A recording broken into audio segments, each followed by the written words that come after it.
Hello, ẹ káalẹ́ o ẹ̀yin ọmọ káàárọ̀ oòjíire bó tilẹ̀ jẹ́ pé alẹ́ làwa wà ní orílẹ̀-èdè Nàìjíríà ní ibí pàápàá jùlọ ní agbègbè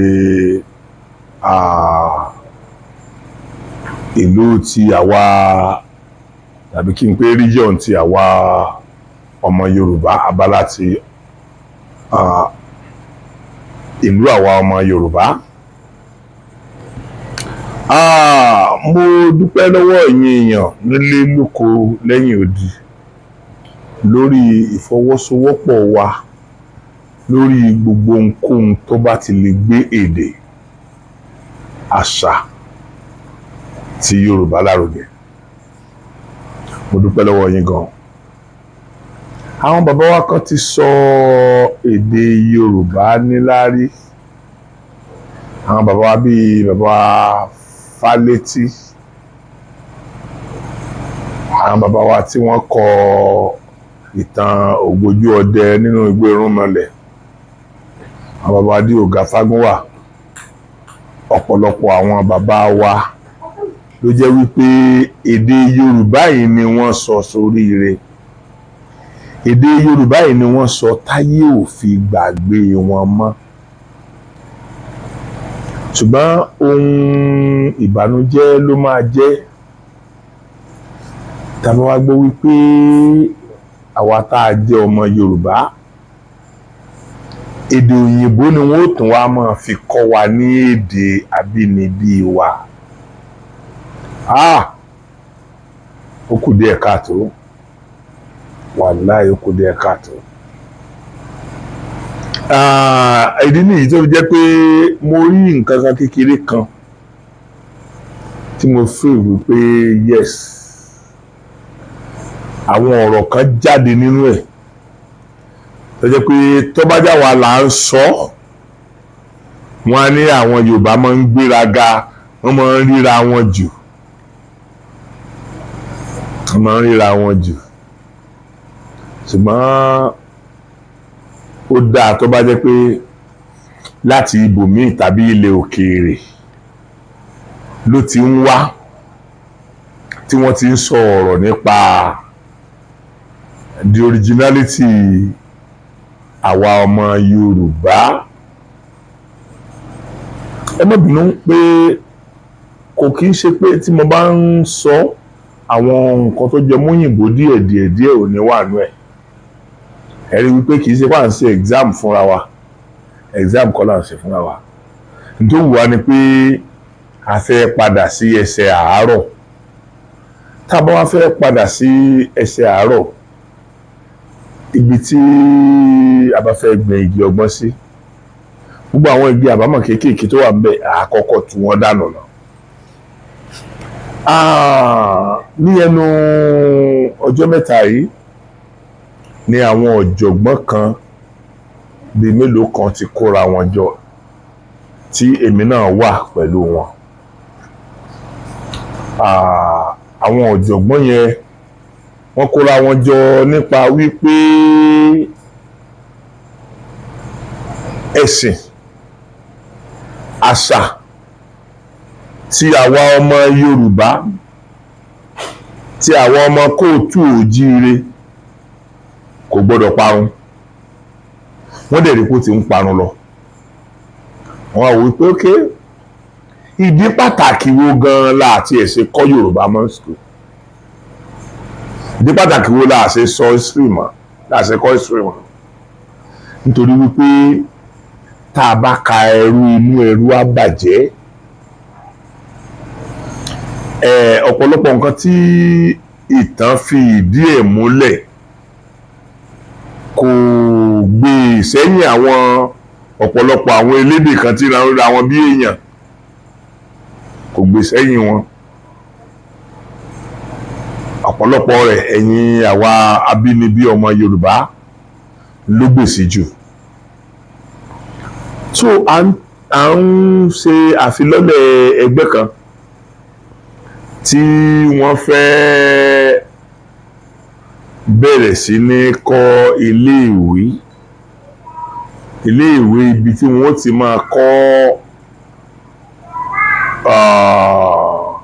ògidì àṣà àti ìṣe ọmọ Yorùbá, ògidì àṣà àti ìṣe ọmọ Yorùbá la fẹ́ máa kọ́ mbẹ̀. A sì mọ̀ pé irú nǹkan bẹ́ẹ̀ yóò náni ní wàhálà díẹ̀, torí wípé àkọ́kọ́ ṣe mọ̀ wípé tá a bá kóra wa jọ àtijọ́ máa sọ̀rọ̀, àtijọ́ sọ̀rọ̀ lásọyé, àti ní àwọn ọmọ Yorùbá tí wọ́n máa ń lò sí èdè àti àṣà yìí, tí wọ́n ó lè fi owó gbé iṣẹ́ tá a fẹ́ ṣe lárugẹ, torí kò sí nǹkan kan tó ṣeé ṣe láì ṣòwò. À ń dá sílẹ̀, a fẹ́ rẹ́gísítà àwọn ilé-ìwé kan àbí a fẹ́ rẹ́gísítà orúkọ ilé-ìwé tí wọ́n wà ní ẹ̀ka káàkiri, ṣùgbọ́n ó ṣeé ṣe kó jẹ́ pé ibì kan la máa ti kọ́kọ́ bẹ̀rẹ̀ náà. Báyọ̀ kákan wo ibì kan tó jẹ́ sẹ́ńtà nílẹ̀ Yorùbá ká ti kọ́kọ́ bẹ̀rẹ̀. Àwọn èèyàn kan sọ wípé ká pe àwọn gómìnà wa sí i. Mo ní a lè ṣaláì pè wọ́n, ṣùgbọ́n nígbà míì náà a lè má pè wọ́n tó dáwọn ni wọ́n wà nígbà tí wọ́n bá rí pé nǹkan tá à ń ṣe nǹkan tó dáa ni, pé àwọn náà gbọ́dọ̀ lọ́wọ́ nínú ẹ̀ nítorí ìtàn ẹ̀yìn ọ̀la. Ẹlẹ́rù ní sì kọ́kọ́ kọ́fẹ́ kó tó di pé a máa wá ìrànlọ́wọ́ ìjọba. Àwa tá a ní àìdíà, gbogbo àwa tá a ní àìdíà yẹn, gbogbo participant, gbogbo ẹnikẹ́ni tó bá ti kópa nínú àìdíà yìí, àwọn ni wọ́n ní àìdíà. Kò sẹ́nìkan tó lè tọ́ka pàtó pé òun lòun ní àìdíà yìí, àìdíà àti sọ di àìdíà ọmọ Yorùbá. Kò sí pé ẹnìkan lọ̀gá wa, ẹnìkan ní kíní, ṣùgbọ́n yóò padà wà tó lọ ń bá padà sí àwọn èèyàn tá a mọ̀ pé àwọn èèyàn tó bá mọ bí à ń rìn ló yẹ kókó ní lọ, tí àwọn ẹni yìí bá síwájú a lè tètè dé bí a ń lọ. Gbogbo wa yìí la máa concede fún wọn pé yes, ẹni ilé kó wa délẹ̀ lérí. Torí ìdí èyí, níwọ̀n bá àgbà tí a bá ti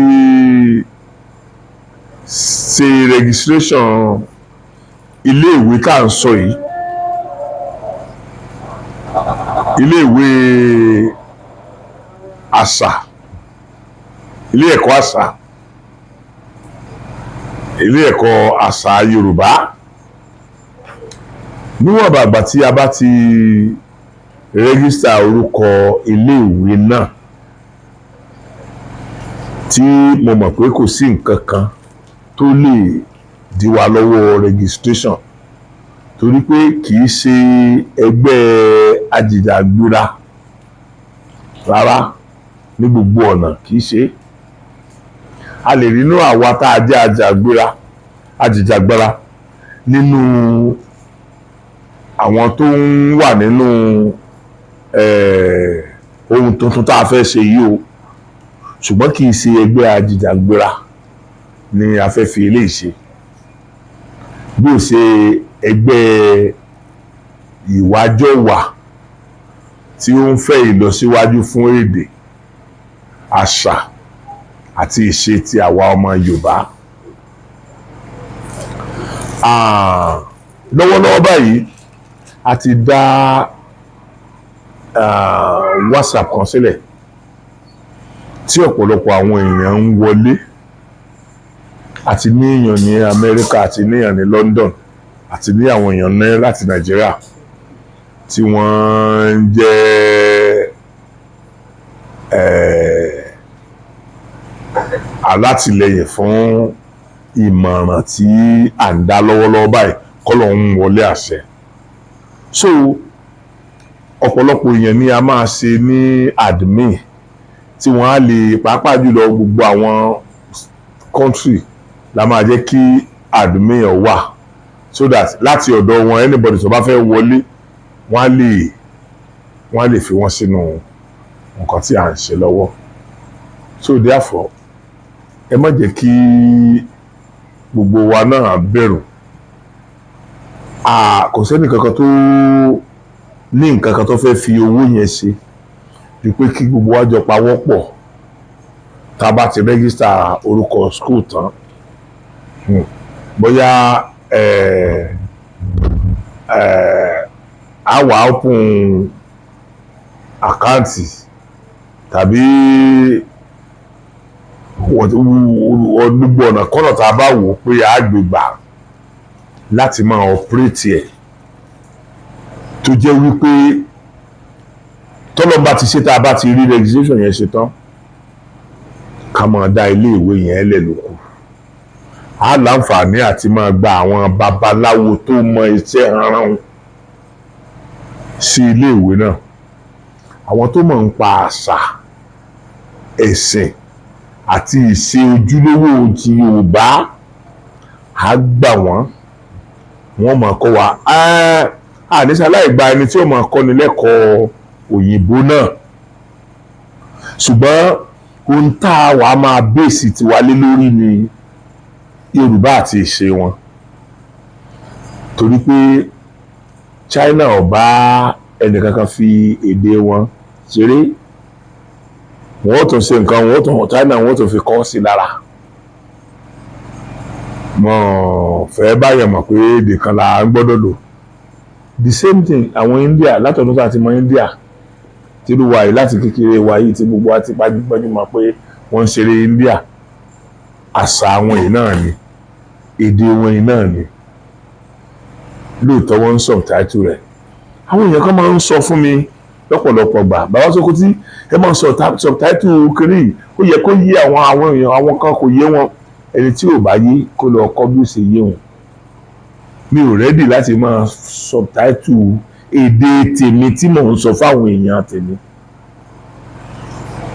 èdè tèmi tí mò ń sọ fún àwọn èèyàn tèmi èdè tèmi ò kì í ṣe vernacular èdè tèmi gangan nìyẹn ó ju èdè òyìnbó lọ ó ju èdè French ó ju èdè anybody lọ because ibi tá a bí èmi sí nìyẹn èdè tí a fi sí èmi lẹ́nu láti gbà kékeré mi nìyẹn therefore àmọ́ ń fi àsìkò yìí rọ gbogbo ẹnikẹ́ni tó bá wù láti darapọ̀ mọ́ wa ẹ kàn sí mi ẹ̀yin tẹ́ ẹ ti wà nínú wa ẹ̀yin náà ẹ bá mi sọ fáwọn èèyàn kankan sí yín so that a lè máa rọ gbéra wa wọlé títí kí àti ìmọ̀ ṣe ìpàdé púpọ̀ tó bá yá tá a bá ti pọ̀ díẹ̀ àní fẹ́ pọ̀pọ̀ kókó náà tá a bá ti pọ̀ díẹ̀ àwa wo ọjọ́ bóyá 2 days ní láàrin ọ̀sẹ̀ tàbí 3 days láàfin máa ṣe ìpàdé àsìkò wo ni ó bọ́ sí tí àwọn ará Amẹ́ríkà àwọn ará London àwọn ará Nàìjíríà tí wọ́n fi lè jọ jókòó láti ṣe ìfọ̀rọ̀wérọ̀ lórí níta àgbédání àjọ wò àjọ sọ kálukú ti mọ̀ lẹ́mìí pé ókè àjọ Wednesday àní meeting láago 10 tàbí aago 9 alẹ́ àní meeting àní online meeting àádẹ́jọ ṣe títí Ọlọ́run ó fi bá wa ṣe tí a fi yan àwọn board of trustee kìíní yẹn tá a fi yan gbogbo àwọn olóyè gbogbo àwọn ẹni ńláńlá tí wọ́n lè ṣùgbà wa tí wọ́n ó jẹ́ kí ilé ìwé ìṣàǹbáyé ti Yorùbá kó wáyé. So mo wá rí nǹkan kan ní orí íńtánẹ́ẹ̀tì tó dẹ́rù bà mí díẹ̀ àwọn èèyàn kan máa ń rò lẹ́mìí ara wọn wípé Yorùbá gẹ́gẹ́ bí mo sì sọ wọ́n máa ń rò pé a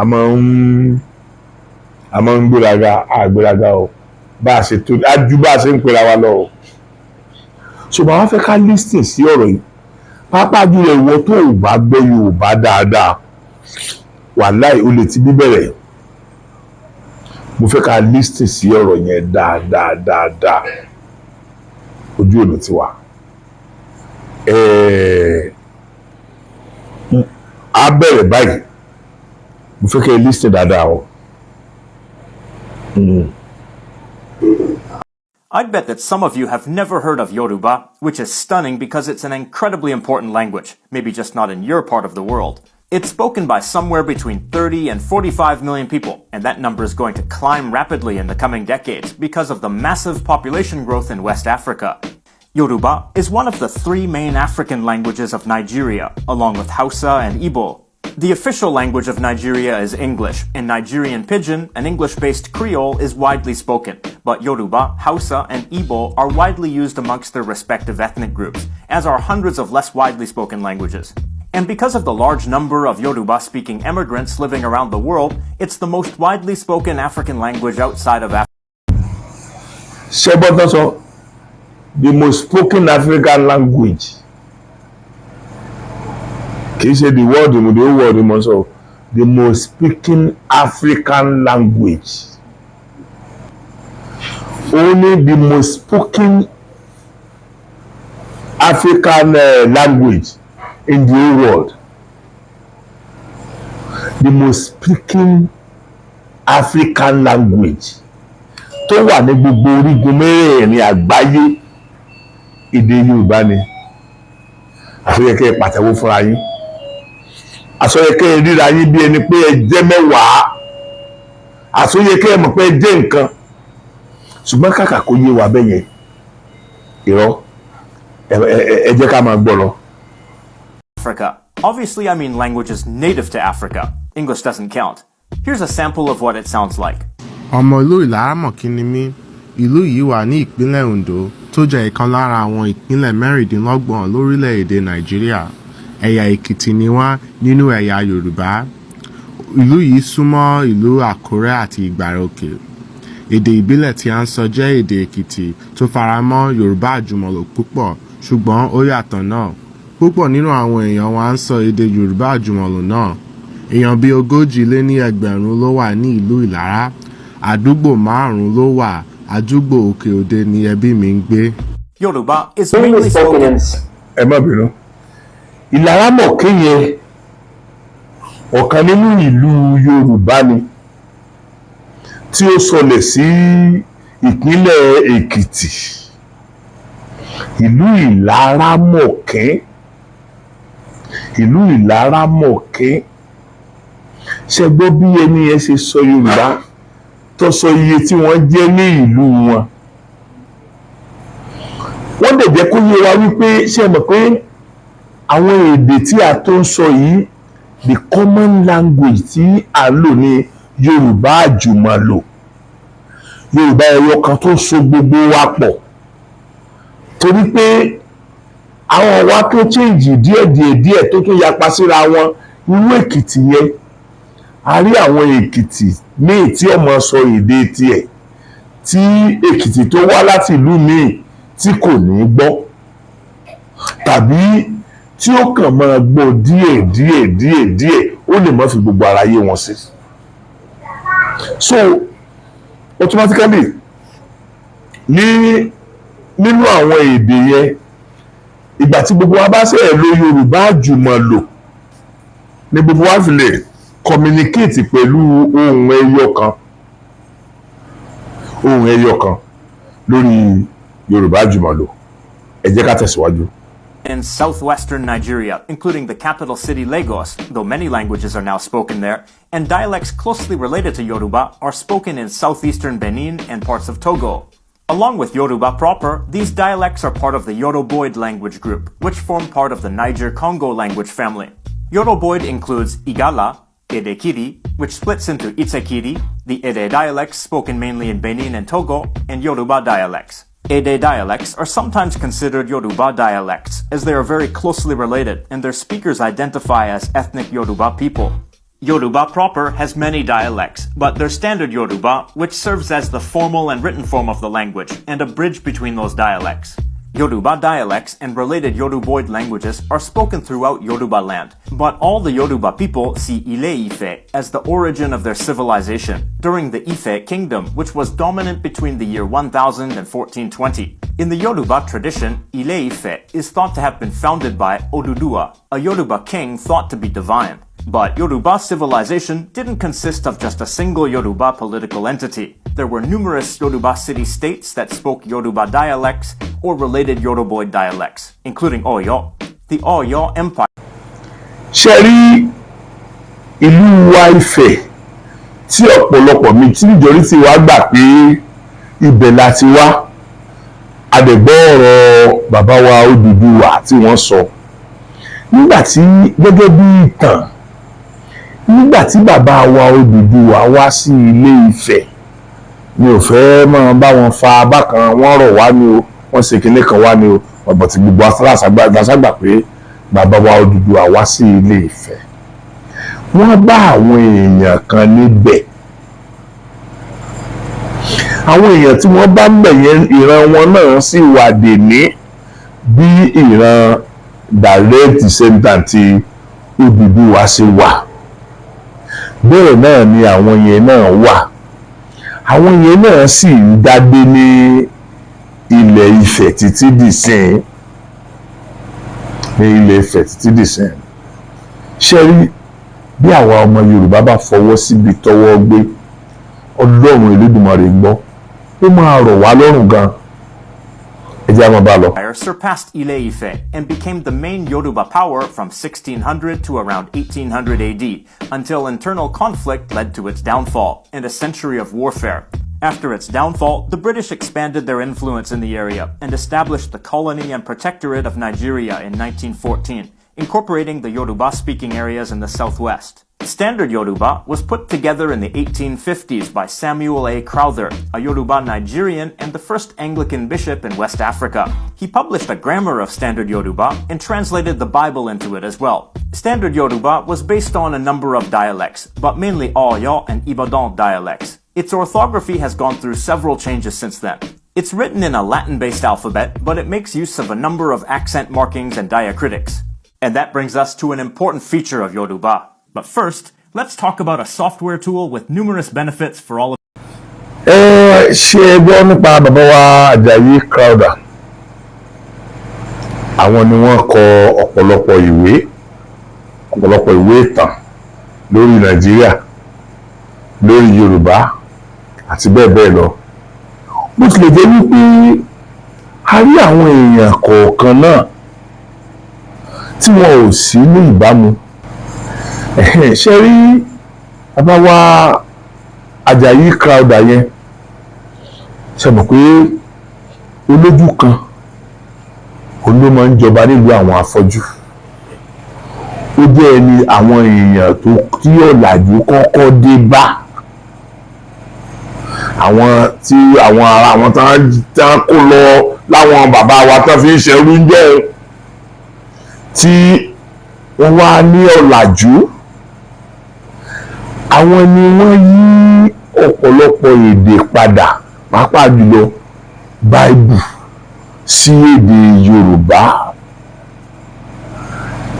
Báíbù sí èdè Yorùbá, ṣe mọ̀ pé níwọ̀nba ìgbà tó jẹ́ pé àwọn tó gbọ́ èdè òyìnbó pọ̀ ń gbà yẹn, àwọn tí wọ́n kọ́ wa tí wọ́n bá pè é náà la máa bá wọn pè é.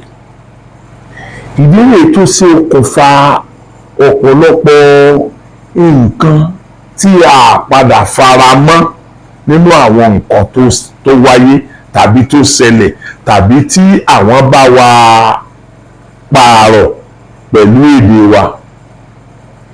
So ẹ rí i pé ìgbà kan wà tí mo máa ń sọ, tí mo máa ń challenge àwọn mùsùlùmí tèmi wípé ẹ wo iye èdè tí wọ́n fi kọ Báíbù, kí wọ́n jẹ́ káwa náà fi iye èdè yẹn kọ Yorùbá. Ṣé tí mo bá ń rìsáàtì àwọn fásìsì Quran lédè Yorùbá, sọ́lọ́run mi gbọ́ ni? Ṣé kò ní yí Ọlọ́run ni? Ṣé Ọlọ́run ò ní dáhùn sí nǹkan tá a fẹ́ ni? Torí kò fi gbogbo ara yé mi, kò fi gbogbo ara yé mi rárá. Ṣé rí àwọn ọmọ Yorùbá, a need láti ṣọ́ra, a need láti jẹ́ káyé orí ibi tá a dé, ibi tá a ga dé. kọ́lọ̀ múlò ìmọ̀ràn mú wàá jẹ́ ká jábọ́ láti ibi tá a wá gàdé yìí tá a bá wá ní jábọ́ ọwọ́ ìmí ìwọ àtàwọn ló wà. a máa ń sábà sọ̀rọ̀ kan tí mo máa ń kick against àwa Yorùbá máa ń sábà sọ ọkàn jẹ́ pé Yorùbá ò dáa Yorùbá ṣe kinní kan Yorùbá ò dáa Yorùbá ní kinní kan. mo máa ń sọ fáwọn èèyàn pé ọ̀rọ̀ àpọ̀dà ni tí wọ́n rí lára àwọn Yorùbá kọ̀ọ̀kan tó fi wá ń gbé lé gbogbo Yorùbá lórí yẹn àwọn Ìgbò náà rí lára àwọn ọmọ ìyá wọn Haúsá rí lára àwọn ọmọ ìyá wọn kódà àwọn Fúlàní náà rí gbogbo elégbè pátápátá ni wọ́n rí lára àwọn ọmọ ìyá wọn. ṣùgbọ́n bó ṣe rí yẹn a nídìí láti fíra wa jìn kí wọ́n mọ̀mọ́ wá fi èdè òyìnbó kọ́ wa ní èdè Yorùbá kó dáa tó nígbà tí èèyàn kì í ṣe ọmọ àlè tó jẹ́ pé àwọn elédè kan yóò mọ̀ wá fi èdè tiwọn kọ́ ẹ ní èdè bàbá tiẹ̀ ní èdè abínibí tiẹ̀ orí bákanbákan wàláhì orí bákanbákan ẹ jẹ́ ká máa gbọ́ lọ. You world travelers and language enthusiasts. I'm talking about the sponsor of this video, Atlas VPN. Right now they have an amazing sale price of just $1.99 a month, which you should definitely take advantage of. I use Atlas VPN to view content online that's exclusive to certain countries. When I want to watch shows or movies in a different language, I use Atlas VPN to make streaming services think I'm in a country where that language is spoken, giving... ẹ má bínú ṣe àwọn kan mọ̀ rí pé mo advertise fún ọ ní o ṣe pé nǹkan kan ni wọ́n ń ìpolówó ní gbogbo yẹn ṣùgbọ́n táwọn bá lè jẹ́ kí àwọn ọmọ Yorùbá tèmi àwọn ọmọ ìyá àwọn bàbá tèmi kí wọ́n rí àpọ́nlé tó wà nínú èdè Yorùbá àti àwọn ọmọ Yorùbá so kí ló wá burú nínú kémi náà bá wọn jẹ́ káyé gbọ́ nípa pé wọ́n ń ṣe ìpolówó ara wọn ìpolówó àwọn tó jẹ́ ká máa gbọ́ nǹkan tá à ń gbọ́ yìí a jẹ́ pé èèyàn wà self center nìyẹn torí ìdí èyí gbogbo ìpolówó tí wọ́n ń ṣe yìí mo fẹ́ kó sí ìsọpọlọ wa ká lè máa lò ó lórí ọ̀rọ̀ tí fẹ́ ká lò sí ẹ máa bá mi ká lọ. Access to more local content. You can also use Atlas VPN to keep your Google searches and downloads private, like if you're traveling in a country where an invasive government might be monitoring your online activity, or if you're worried about big tech using your data.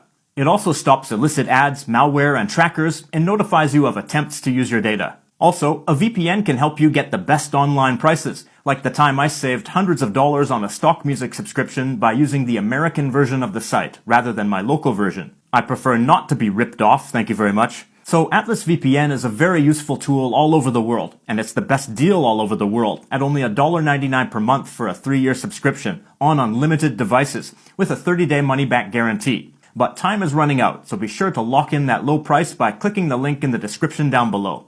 And now back to features. Yoruba has 3 tones, which are shown in writing. High, with an acute accent, low, with a grave accent, and middle, these days with no marking, though it used to be shown with a macron. For example, look at the word for cat. Ológbò. It has a middle tone, then a high tone, then a low tone. Ológbò. The tones are phonemic, and changes in tone result in changes in meaning. Ogún. Means 20. Ogún. Means war. Ògún. Is the Yoruba god of iron, war, and technology.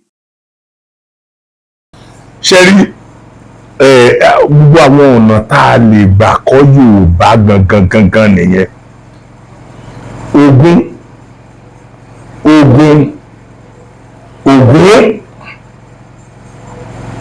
ẹ rí wípé nọ́mbà mélòó ni mẹ́rin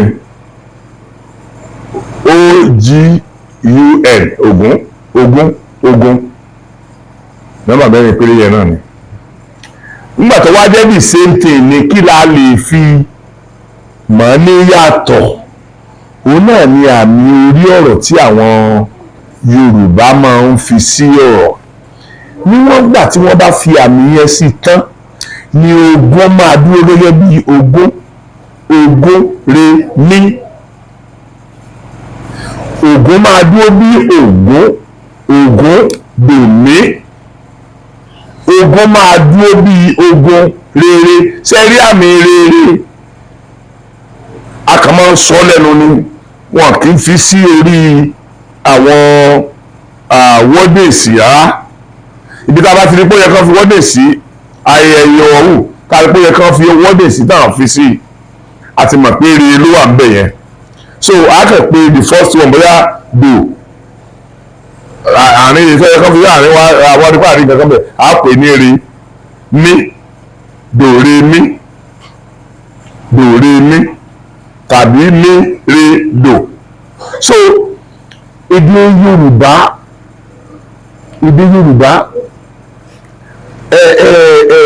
ok ẹwù gangan tí àwọn Haúsá tí àwọn èèyàn bíi mẹ́jọ bá lọ àtọkùnrin àtobìnrin tí Haúsá bá fẹ́ sọ pé ṣe pé tí àwa Yorùbá sọ pé àtọkùnrin àtobìnrin ní wẹ̀yìn Haúsá ní common weight tẹ́lẹ̀lù tó jẹ́ pé ó máa túmọ̀ sí pé obìnrin náà ń pè ọkùnrin ò ní ìdí àti wẹ̀yìn kí so kí ìmọ̀lò fóbìnrin ké ọkùnrin so àwọn ní simple word tí ìbá yẹ bá sọ pé obìnrin ti lọ ṣe pé a ti sọ délẹ̀ nìyẹn tàbí ọkùnrin ti lọ a ti sọ délẹ̀ nìyẹn ọkùnrin la pè ọkùnrin ní wẹ̀yìn obìnrin lè má wẹ̀yìn torí kó mọ̀ pé kì í ṣe òun là ń rí fàásì ṣùgbọ́n àwọn èdè Yorùbá yìí gbogbo ọ̀nà náà ni Yorùbá gbà pé lò fún wa tó fi jẹ́ pé ìkankan ò ní wá lára ẹ mọ̀ bí mi ò lóyún bá ṣe bí expiration mi bá ṣe mọ oníkẹ́ bá mi gbà o àwọn èèyàn tó kàwé gidi wọ́n ń bọ̀ nínú nǹkan tá a gbé dání lọ́wọ́lọ́wọ́ yìí o wọ́n ń bọ̀ sọ pé mo sọ fún mi pé àwọn ọ̀kadì mẹ́fà lọ́pọ̀ àmà 6 days certificate ọ̀dà nínú so don't mind my little explanation so àwọn tí ó bá mi gbé débi tó yẹ kán gbé dé wọ́n ń bọ̀ àwọn kan ti wà ní ilé àwọn kan sì ń bọ̀ so ẹ jẹ́ ká tún tẹ̀síwájú. And Ogun is the name of a river. Another marking you'll notice in text is a dot below E, O, and S. It changes the vowels from close to open, A to E, and O to A. It changes the S from S to Sh. There are 3 types of syllable in Yoruba, those that consist of a vowel, a consonant plus a vowel, or a syllabic nasal. In the example, Ogun there are 2 syllables, the first a vowel and the second a consonant plus a nasal vowel. Even though in writing the N looks like a separate consonant, the combination of vowel plus N actually shows a nasal vowel. An example of a syllabic nasal is one form of the pronoun meaning I, which is used in negative sentences. Some other interesting consonants in Yoruba are velar labial stops, kp and kb. They have a double articulation at the lips and at the back of the roof of the mouth, kp, kb. The letter P in writing represents the sound kp. There's no simple p sound in the language. Other notable features. The basic word order of Yoruba is SVO. wọ́n ra ilé. This sentence means they bought a house. Word for word, they buy house. Note that in speech, this is pronounced like wọ́n ra lé. because when a word ending in a vowel is followed by a word that begins with a vowel, they blend together. This SVO order can change with a focus construction. Ni marks the focus. Àwọn ni wọ́n ra ilé. They bought a house, or it is they who bought a house. This is still SVO, but the subject is the focus. Àwọn Is the emphatic pronoun meaning they, and it's followed by the focus marker. ilé ni wọ́n rà. They bought a house, or a house is what they bought. This is now OSV, and the object is the focus. If you notice that Rà. has a different tone in this sentence, that's because in its basic form it has a low wọ́n jẹ́ kó yé wa àwọn ọ̀nà tá a lè gbà sọ ẹyọ ọ̀rọ̀ kan tí ó yàtọ̀ síra wọn ṣùgbọ́n tó jẹ́ pé simple meaning kan náà ló máa túmọ̀ sí. Yorùbá ní ọ̀pọ̀lọpọ̀ ọ̀nà Yorùbá máa bára wọn sọ̀rọ̀ tí wọn ò fẹ́ kẹ́nìkẹta ó gbọ́ wọ́n dẹ̀ máa sọ sókè tí èèmọ̀ gbọ́ sétí pọ̀ kó lè mọ̀ túmọ̀ ẹ̀ àwọn nǹkan kan wà tí àwọn Yorùbá fi máa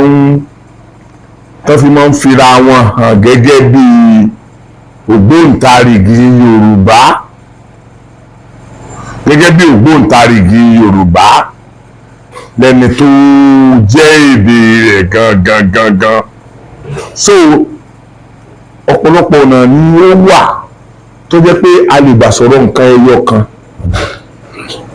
ká sọ ọ̀rọ̀ the same thing tá à ń sọ̀rọ̀ rẹ̀ yẹn tá a máa pè lọ́nà mẹ́ta tàbí tá a máa sọ̀rọ̀ nípa ẹ̀ lọ́nà mẹ́ta so n tó important jù ní n tá à ń sọ̀rọ̀ nípa ẹ̀ gangan tó jẹ́ object wa gangan bá a ṣe sọ́kọ́ ló important jù tó láti mọ̀ pé n tá a sọ̀rọ̀ náà ẹbí same thing yẹn náà la tó ń rí fàásì n tá a fi rí fàásì la fi rí fàásì náà la fi rí fàásì kọ́lọ́hún nínú màdé kó jẹ́ kí àwọn ọmọ Yorùbá gbọ́n ẹjọ́ torí Ọlọ́run mo fẹ́ ká farabalẹ̀. But before a direct object, it has a mid-tone, like in the SVO version of this sentence. A couple of other things to note about Yoruba's grammar. It has no grammatical gender, no noun cases, no plural forms, and no definite or indefinite articles. This is good news for people who have no patience for learning the ins and outs of grammar.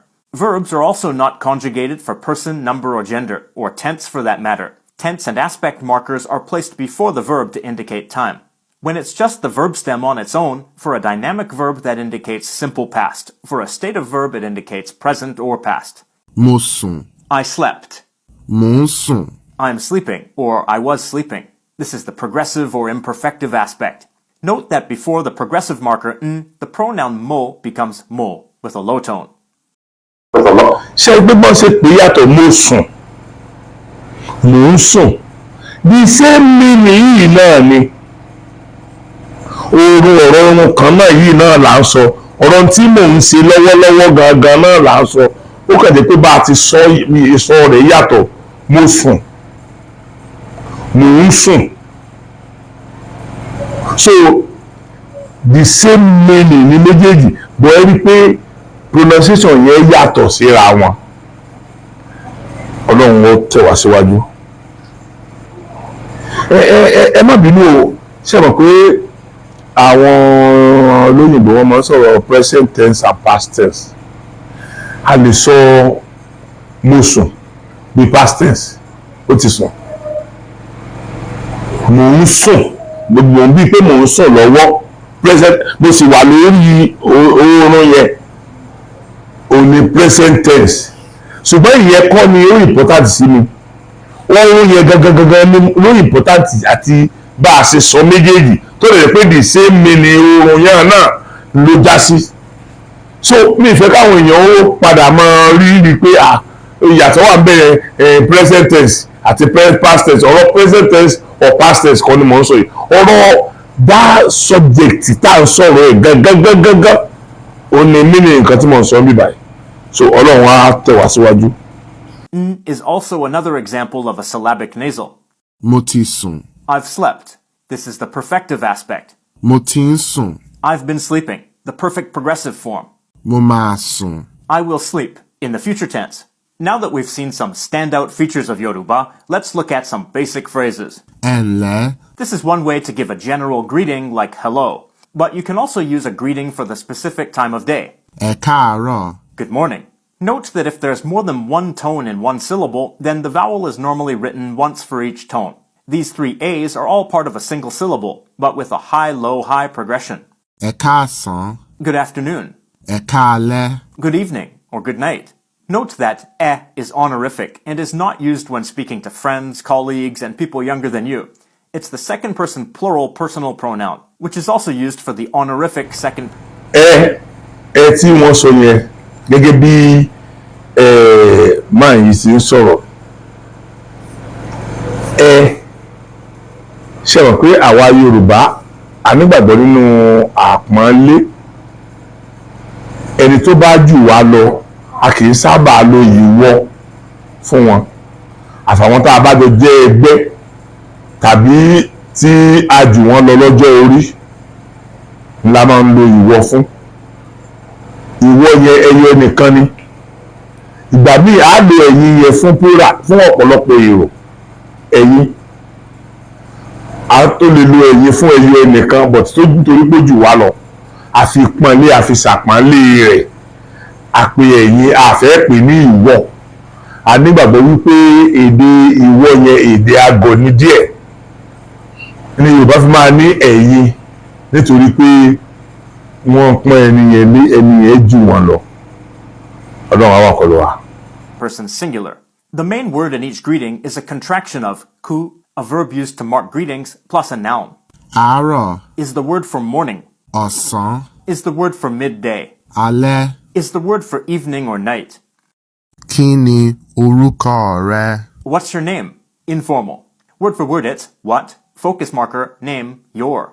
But it might also be said with contractions. Kí lorúkọ ẹ? Notice that the nasal sound becomes a l sound when ni contracts to the following word, and the r sound is lost. The formal way to say it is Kí ni orúkọ yín? Yín. is the second person plural possessive adjective, but also the formal or polite second person singular. Orúkọ mi.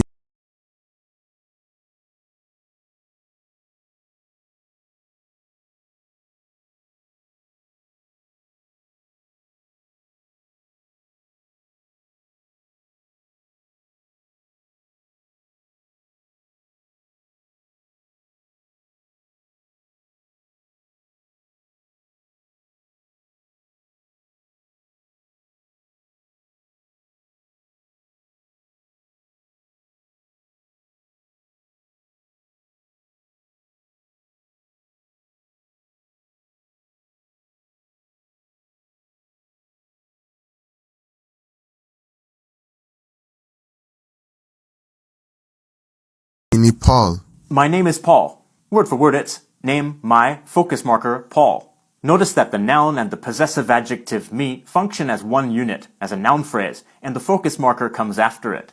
Another way to say the sentence is Paul ni orúkọ mi. word for word it's Paul, focus marker, name, my. In this sentence, the focus is on the name, so you could think of it like Paul is my name, or my name is Paul, with stress on the name.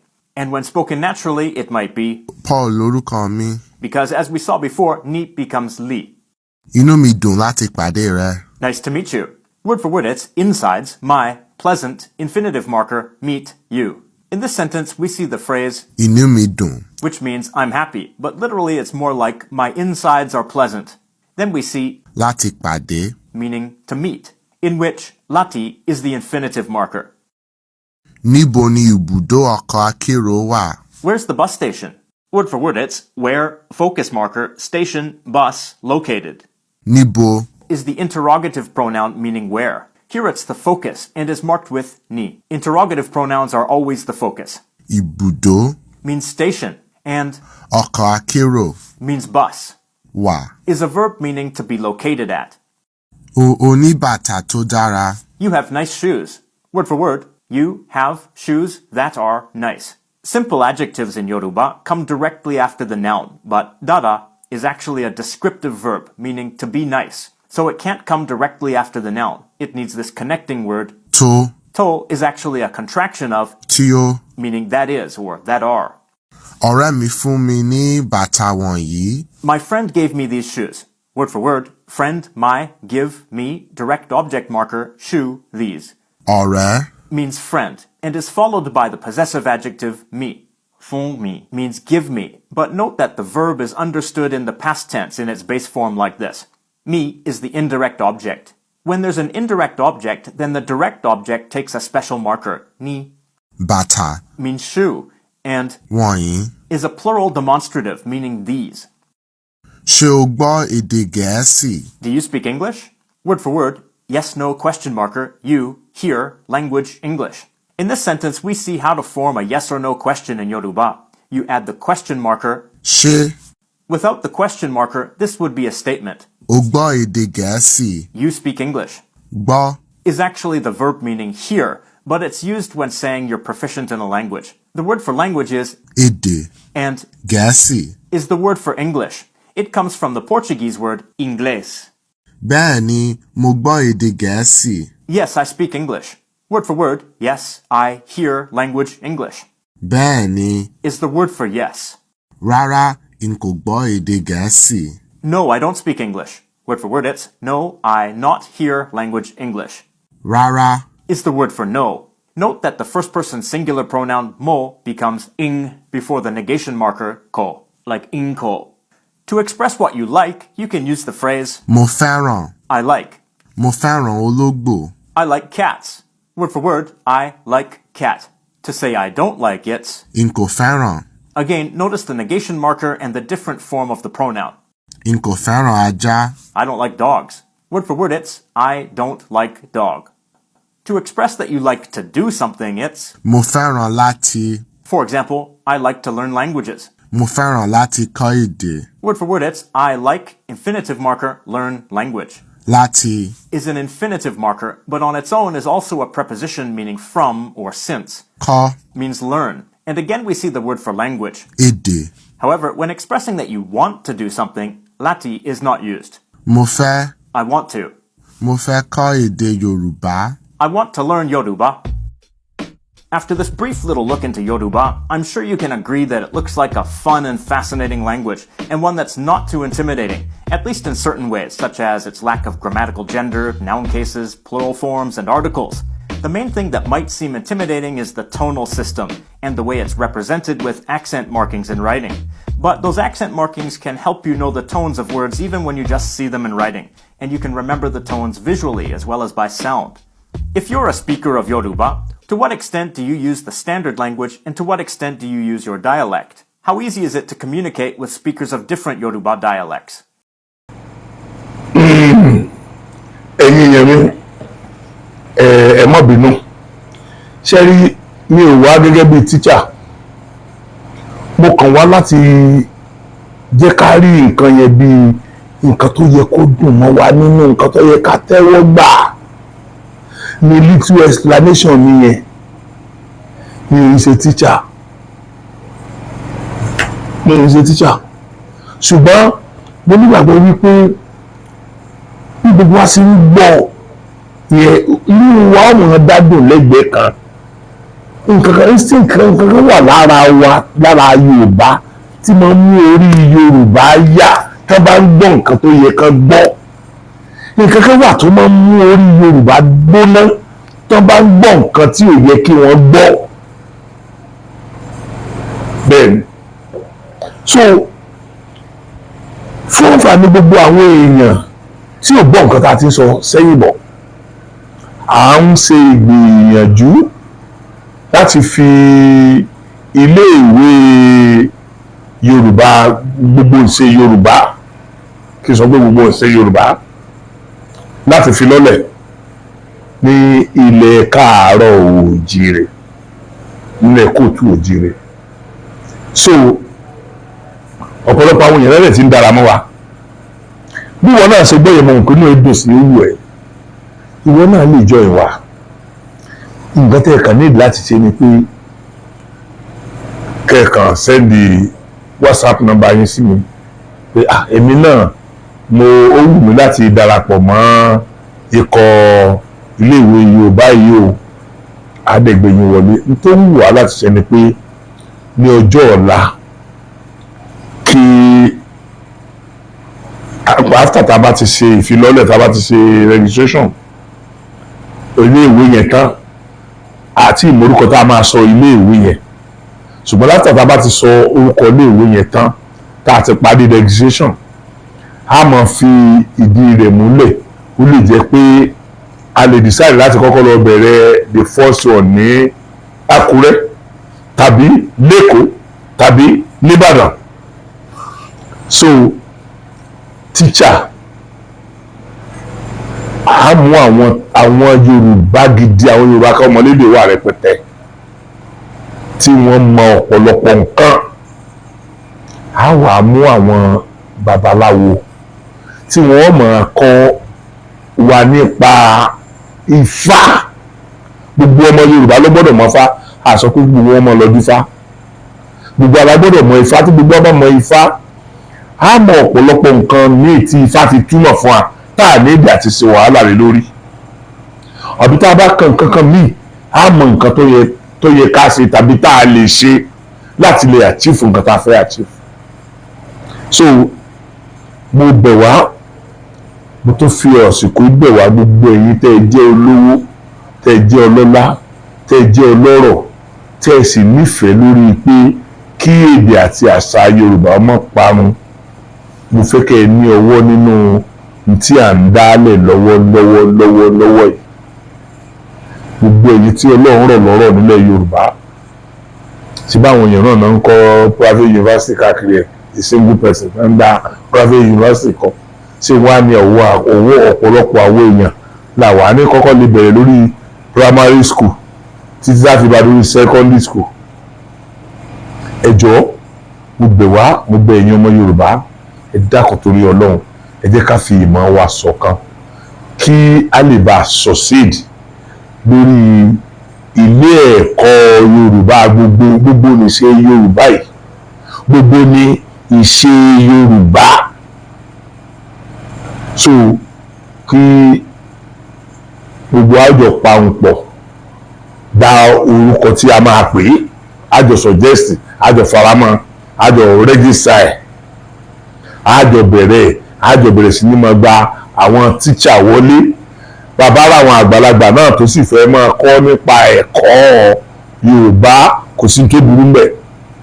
So ẹ̀yin yẹn mi àní rí jù báyìí lọ́rẹ́ yìí mo bẹ̀ yín lórúkọ Ọlọ́run torí Ọlọ́run ẹ jọ̀ọ́ gbogbo ẹ̀yin tí Ọlọ́run ràn lọ́wọ́ nílẹ̀ Yorùbá tẹ́ ẹ jẹ́ ọmọ Yorùbá tẹ́ ẹ jẹ́ ọmọ kóòtù òjìire ẹ jọ̀ọ́ torí Ọlọ́run ẹ bá wa gbé kínní ìsókè kí ó fi di pé èdè wa yóò di bí èdè China ṣe dà ní China èdè wa yóò di bí èdè India ṣe dà ní India bẹ́ẹ̀ ni kí tiwa náà rí Ọlọ́run lójúmọ́ rẹ̀ ràn wá lọ́wọ́ ojú òní tiwa títí ìgbà tí màá tún mú àwòrán mi wá sí ojú ìwòran yín mo kí gbogbo ẹ̀yin ọmọ Yorùbá pé ojú ọ̀fẹ́ ra kù.